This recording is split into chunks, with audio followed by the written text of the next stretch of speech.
Bonsoir et bienvenue dans l'Africa Newsroom. Au sommaire de l'actualité ce soir, le Botswana consterné par la crise politique qui s'enlise en République démocratique du Congo. Le chef de la diplomatie botswanaise pointe la responsabilité du chef du président Joseph Kabila et appelle la communauté internationale à faire pression sur le régime. Que fait justement cette communauté internationale et plus spécifiquement l'Afrique pour en finir avec la crise en République démocratique du Congo? C'est la question au cœur de notre premier débat. À suivre également le continent qui se dirige vers une zone de libre-échange. L'Union africaine fixe au 21 mars la date de son lancement. Ce marché commun pourrait permettre d'engranger jusqu'à 35 milliards de dollars chaque année. Et l'intensification de la lutte contre la fièvre typhoïde au Malawi. Un nouveau vaccin est actuellement à l'essai. Près de 24 000 enfants participeront à l'étude financée par la fondation Bill et Melinda Gates. Voilà pour les titres et pour en débattre avec moi sur ce plateau, Monsieur Kossi Boniface Nyonguignon, bonsoir. Bonsoir madame. Vous êtes enseignant-chercheur en informatique à l'université de Cergy-Pontoise et vous êtes également l'auteur du dictionnaire étymologique des noms propres de personnes au Bénin aux éditions du L'Harmattan. Merci à vous d'avoir accepté notre invitation. Avec nous également Jean-Marie Bitomo, notre éditorialiste. Bonsoir Jean-Marie. Bonsoir Zara et bonsoir à nos chers téléspectatrices et téléspectateurs. Commençons par l'actualité politique.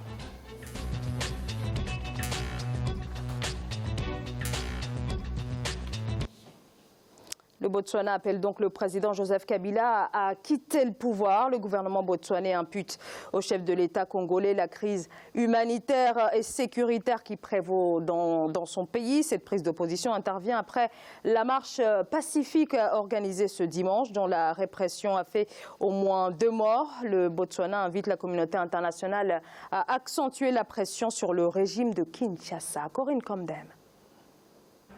Ce lundi 26 février, le Botswana est devenu le premier pays de la région à réprimander publiquement via un communiqué de presse le président Joseph Kabila et à exiger qu'il démissionne pour que la République démocratique du Congo puisse organiser des élections libres et équitables.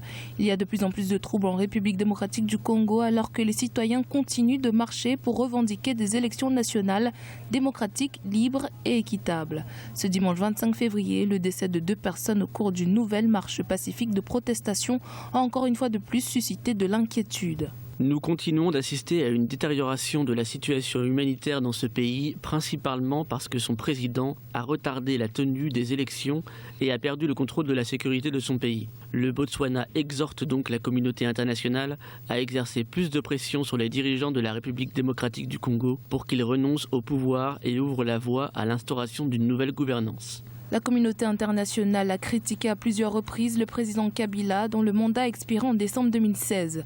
Les États-Unis ont d'ailleurs institué diverses sanctions à l'encontre du pays, mais les pays africains ont été plus prudents, prônant des progrès vers des élections tardives, mais évitant les condamnations directes de ce dernier.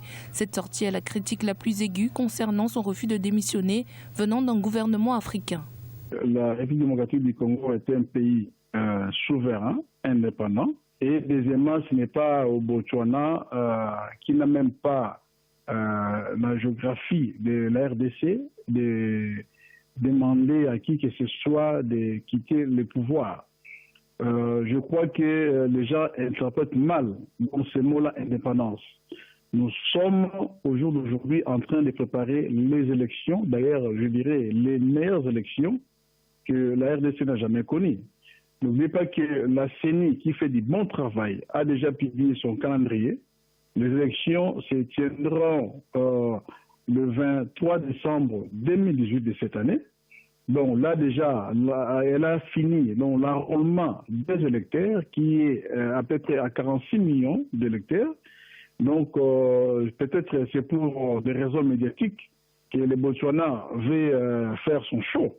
Mais on n'a pas de leçons à prendre auprès de ces gens-là. Nous sommes un grand pays dont le Botswana ne peut même pas faire face. Au mois de janvier, le président botswanais Ian Khama avait déjà critiqué le président de la République démocratique du Congo pour le report des élections dans son pays. Le président Khama, qui quitte ses fonctions en mars 2018, a exhorté son homologue Joseph Kabila à respecter la constitution du pays d'Afrique centrale. Alors les critiques sont rares de la part d'un gouvernement africain à l'égard du régime du président Joseph Kabila. Ce positionnement, Jean-Marie, fait véritablement exception? Je pense que ça fait exception et de mon point de vue, c'est une bonne chose. Tout simplement pourquoi? Parce que les dirigeants africains s'aperçoivent maintenant de la nécessité de l'alternance en Afrique. Vous voyez, là encore ce week-end, il y a eu des morts parce que les gens ont voulu défiler contre le maintien du président au pouvoir. Je dis toujours sur ce plateau, quand on est en train de nous parler, comment dire, de l'État, l'État c'est qui? C'est la population qui donne mandat à tous les, comment dirais-je, nos dirigeants en Afrique pour pouvoir les représenter quelque part. Mais dès l'instant que vous avez la population qui constate que dans le pays, vous n'avez pas d'avancée crédible, c'est-à-dire, on en a tellement parlé sur ce plateau, l'histoire de la RDC. C'est-à-dire, ça dure aujourd'hui depuis plus de 2 décennies en tant que tel. Vous n'avez pas de stabilité. Tout simplement pourquoi? Parce que les organisations internationales, c'est-à-dire en particulier l'Union africaine, c'est-à-dire ne prend pas des positions tranchées qui permettent de faire avancer la démocratie en Afrique en tant que telle. Chaque fois que vous avez des troubles dans un État en Afrique, qu'est-ce qui se passe? L'Union africaine regarde ça. Tout simplement, ça se déroule. De temps en temps, on va vous faire quelques réunions pour essayer de voir les négociations, qu'est-ce qui se passe. Et rarement, vous avez eu de solutions crédibles en tant que telles. Et dans le cas d'espèce qui nous intéresse ici, Zara, le Botswana, quand j'entends le ministre de la Coopération dire que le Botswana n'a pas de leçons à donner, comment dirais-je, à la RDC, sous prétexte que c'est un grand pays, si le Botswana a des leçons à donner parce que c'est-à-dire le pouvoir tourne démocratiquement, la démocratie fonctionne au Botswana. On oublie de temps en temps, je pense que c'est le prédécesseur du président actuel. Il était venu ici, là, en France. Il était à la fin de son mandat. Il a dit à la communauté internationale qu'il n'allait plus se représenter et qu'il laissait, si vous voulez, la place vide à d'autres candidats. Cette alternance est nécessaire pour notre développement de la démocratie et de la gouvernance en Afrique. Donc, un petit pays comme le Botswana qui puisse parler, il a du crédit au niveau international, bien plus que la RDC qui est encore beaucoup plus important, c'est-à-dire en termes géographiques, en termes de population et tout ce qui s'ensuit. Mais cela ne veut pas dire que, parce qu'on a un petit État, quand on fait un constat qu'on n'a pas le droit de l'exprimer sous prétexte que cette diplomatie-là qui nous tue énormément en Afrique et qui nous empêche d'avancer, c'est là-dessus, là où le bas blesse. Il faudrait maintenant que la plupart des chefs d'État qui sont d'accord là-dessus, on voit ce qui se passe au Togo. Le président ghanéen, c'est-à-dire a pris sa position là-dessus, le président nigérian a pris une position là-dessus, qui est une position favorable à cette démocratie, à l'installation de cette démocratie-là et le fonctionnement d'une alternance dans nos pays africains. Et je pense que ça ferait du bien à l'Afrique. Kossi Boniface. Oui, mon débatteur, il a dit pas mal de choses déjà, parce qu'on ne peut plus tolérer qu'un régime, aussi puissant soit-il, s'érige en tant que dictateur pour rester au pouvoir au-delà des limites constitutionnelles. Donc, ce n'est pas parce que Botswana est un petit pays qu'il n'a pas le droit de faire de la leçon. Il a le droit de faire de la leçon, d'autant que la démocratie, c'est une leçon de vie, c'est une leçon politique, c'est une leçon populaire qu'on doit apprendre. Donc, le problème qui se pose vraiment à ce niveau-là, c'est qu'on a l'impression qu'en RDC, il y a complètement un blocage tympanaire, je peux utiliser cette expression. Parce logiciel ou l'informaticien, le logiciel informatique. C'est ça. Donc, on a l'impression qu'on ne se comprend pas, on ne s'entend pas. On crée des réunions pour aller se rencontrer, pour discuter. Les gens disent non, moi je ne vais pas parce que telle personne ne doit pas rester là pendant je suis là. Donc on est dans un dialogue de sourds total. Donc normalement, il n'y a pas de normalité en politique. Mais néanmoins, il faudrait que le président Kabila puisse quand même prendre un peu de hauteur pour dire « Ah, maintenant, tout le monde en parle, il faut que je m'en aille. » De toute façon, on verra quand la sentence populaire arrive, ça finit toujours par se faire. Donc, quand le peuple congolais sera vraiment réveillé pour dire « Écoute, aujourd'hui, Monsieur Kabila, vous devez partir, je pense que rien ne l'arrêtera. Il va partir. D'autant plus que ces derniers temps, Zara, il y a un facteur, c'est-à-dire qui est récurrent en Afrique aujourd'hui, c'est qu'on demande la participation de la société civile en tant que telle. Et c'est ce qui se passe. Vous avez, comment dirais-je, le clergé, c'est-à-dire l'épiscopat congolais, qui demande, comment dirais-je, au président de la République de respecter la Constitution. La Constitution, c'est un texte fondamental et sacré de chaque nation en tant que telle. Si nous-mêmes, nous bafons nos propres constitutions, je passe, si vous voulez, sur le fait que ce sont des constitutions qui sont copiées sur les constitutions occidentales. Mais une fois que nous les avons adoptées, faisons-les fonctionner pour ne serait-ce que la crédibilité des États africains, des nations africaines en tant que telles au niveau international. Alors, cette prise de position du Botswana intervient à un moment où l'opposition congolaise semble plus que jamais réduite dans sa marge de manœuvre. Le Botswana invite la communauté internationale à accentuer son intervention, à intervenir davantage. Au regard du positionnement du gouvernement congolais, seule la communauté internationale peut résoudre ce qui se passe aujourd'hui en RDC. La communauté internationale ne peut pas résoudre, puisqu'il n'y a pas de force en tant que telle.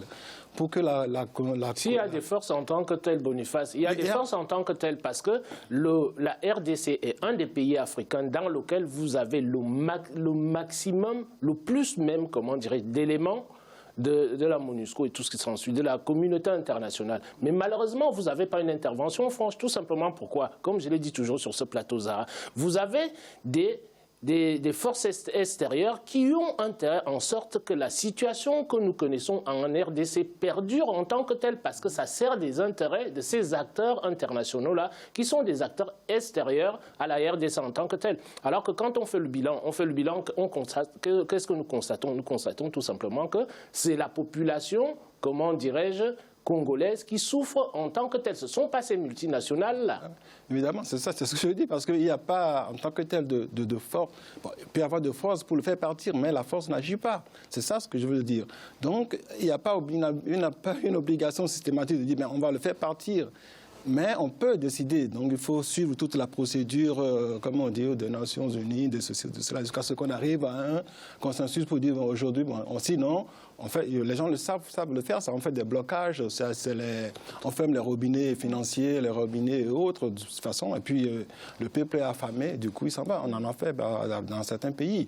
Pourquoi on ne le fait pas depuis? Parce que là, on a l'impression que ces forces, disons, qui sont des tares, qui agissent sur le peuple, sont toujours en place et qu'il faut faire en sorte pour que ces forces-là puissent se disloquer, quoi. Sinon, on restera toujours là. Alors, parce que c'est l'intérêt des multinationales, si vous voulez, que la RDC reste un État déstabilisé en tant que tel. Parce que ça permet d'exploiter les ressources minières de la RDC à vil prix, et encore, quand c'est pas complètement, comment dirais-je, quand c'est pas du vol, et à partir de là, je ne vois pas, c'est-à-dire, moi, personnellement, j'ai l'impression que la situation que nous connaissons en RDC est une situation qui arrange énormément d'acteurs internationaux en tant que tels, que ce soit en Afrique et que ce soit, parce que moi je l'ai dit souvent, quand on parle, il n'y a qu'à voir, c'est-à-dire la réaction des voisins de la RDC en tant que tels. Donc à partir de là, ça donne de la force aux multinationales. Alors vous ciblez quel pays, par exemple, Jean-Marie? Vous avez quoi? Vous avez, on le sait tous, c'est un secret de polichinelle. On connaît l'action, comment dirais-je, de l'Ouganda sur la RDC, on connaît l'action du Rwanda sur la RDC. Donc à partir de là, il faudrait, c'est la raison pour laquelle tout à l'heure, Zara, je parlais de l'Union africaine. L'Union africaine devrait, comment dirais-je, essayer de faire prendre conscience à ces États-là qu'en déstabilisant la RDC, on déstabilise pratiquement toute l'Afrique centrale ou la CCEAC, selon là où on se place. Donc à partir de là, comment dirais-je, le mutisme de l'Union africaine est un mutisme qui est dommageable à toute l'Afrique en tant que telle. Alors justement, vous parlez de l'Union africaine, Jean-Marie, on a l'impression on entend plus, en tout cas sur cette crise en République démocratique du Congo, on entend plus la voix de l'Union européenne et des États-Unis. Oui, ben, en fait, ce sont les grandes puissances, ce sont eux qui ont beaucoup plus de légitimité, je dirais. Alors, est-ce que l'Union africaine n'aurait pas aussi sa légitimité à intervenir légitimité, Boniface, nous ne serons pas d'accord. Ils ne peuvent pas avoir plus de légitimité sur un État souverain. Ben, évidemment, vous savez, on a décrété il n'y a pas si longtemps ici le droit d'ingérence. Et puis, bon, comme on a vu que c'est trop criant, c'est de l'ingérence humanitaire. Donc, si ces gens-là disent aujourd'hui, ben, Kabila, il ne restera plus au pouvoir, on peut le faire partir. Bien mais sûr. Pourquoi ils ne le font pas? C'est ça pour ça que je parle de légitimité. Bon, c'est pas ils ont le lex-légis, c'est pas la loi qui leur permet de faire ça. Ils se donnent les moyens. Voilà, ils ont les moyens. Il suffit qu'ils se concertent aujourd'hui entre grandes puissances. On dit, ben, aujourd'hui, c'est telle personne, on en a marre de celui-là. Eh bien, ça se fait. On en a vu pas mal de choses. Ce n'est pas la peine de citer des exemples ici. Donc, le problème, il est là. Tout le monde regarde jusqu'où ça peut aller parce qu'il y a des intérêts qui sont sous-jacents et puis on en est là, quoi. Sinon, c'est quand même grave ce qui se passe parce qu'on ne peut pas tolérer qu'un individu tout seul soit aussi sourd, soit aussi blasé pour dire « moi je reste, quel que soit ce que l'on dit, quel que soit ce que l'on fait ». On lit sur les réseaux, on lit pas mal de choses sur les réseaux sociaux. Hein. Bon, il est imposé, on est allé le chercher pour... Je voudrais quand même laisser le temps aux Congolais de résoudre leurs problèmes en fin de compte parce que si on va dans ces affaires-là, on risque de ne pas s'en sortir. Donc je pense quand même qu'un jour, le peuple souverain congolais dira c'est fini et puis ça va s'arrêter. Merci beaucoup. On va marquer une courte pause. Restez avec nous, on revient dans quelques secondes.